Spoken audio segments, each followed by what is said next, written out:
in this example, we're told that we have a class that consists of 20 computer science majors and 10 math majors, and we're not told anything else. So we are assuming then that there are 30 total students, so there's no overlaps, although that probably should have been stated, but since we're not told, we'll just assume that there are no overlaps. So there's 20 computer science and 10 math majors.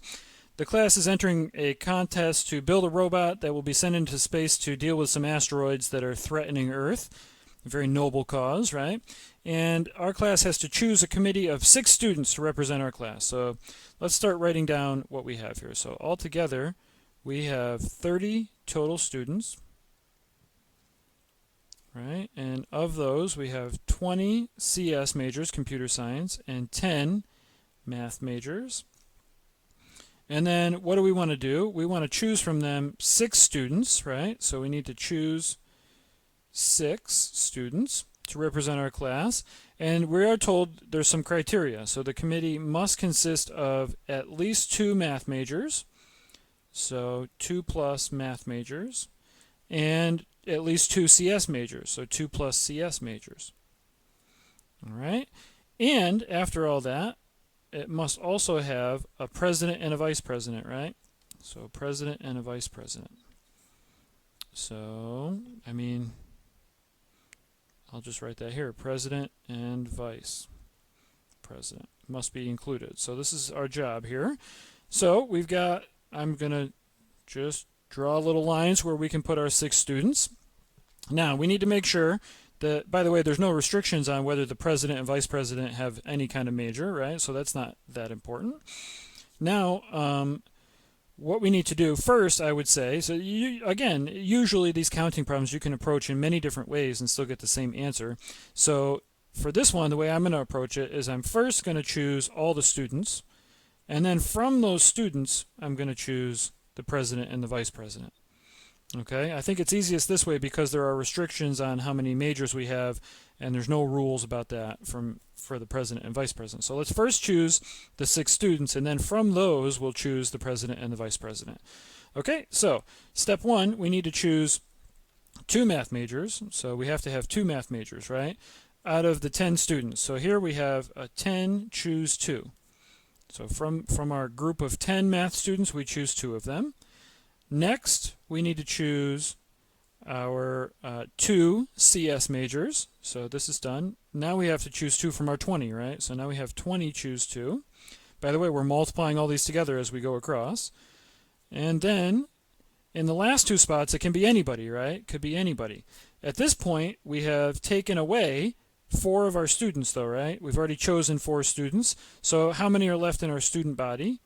Only 26, right? And from those 26 remaining, of any major, right? From those 26 remaining, we have to choose 2. Okay? Now, that just gives us the group of the 6 students. From those 6 students, we now need to pick a president and a vice president, and of course, the order is going to matter for those, right? And so from these 6 students, we need to do a permutation. We need to do P of 6, just out of these that we've chosen, and we choose 2 of those, but this is not a choose in the sense of choose. We assign, right? We assign the 2 of those, one of them to be president and the second one to be vice president. The other 4 just get to be whatever they will be, right? And so at this point, the total number of choices we have is to multiply all this together, right? So there's going to be a lot of choices. So many that I'm not even going to work it out because it's going to be a huge number. But the total choices is then the product of 10 choose 2 times 20 choose 2 times 26 choose 2 times the permutation 6p2. All right, and we could at least write these out in terms of factorials. And so this number is going to be 10 factorial times 20 factorial times 26 factorial times 6 factorial. And then on the bottom, remember how this works, we have 2 factorial times 8 factorial for this one. Here we have 2 factorial times 18 factorial. Here we have 2 factorial times 24 factorial, subtract.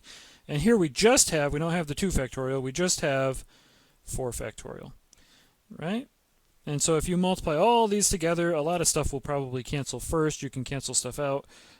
You'll be able to find well, let's just do it because a lot of these are just 2's, right? So let's cancel out what we can. So these two, this whole thing, cancels to be 10 times 9 divided by 2. So this is going to be 9 times 5. All right. This one is going to be 20 times 19 divided by 2. So that's 10 times 19.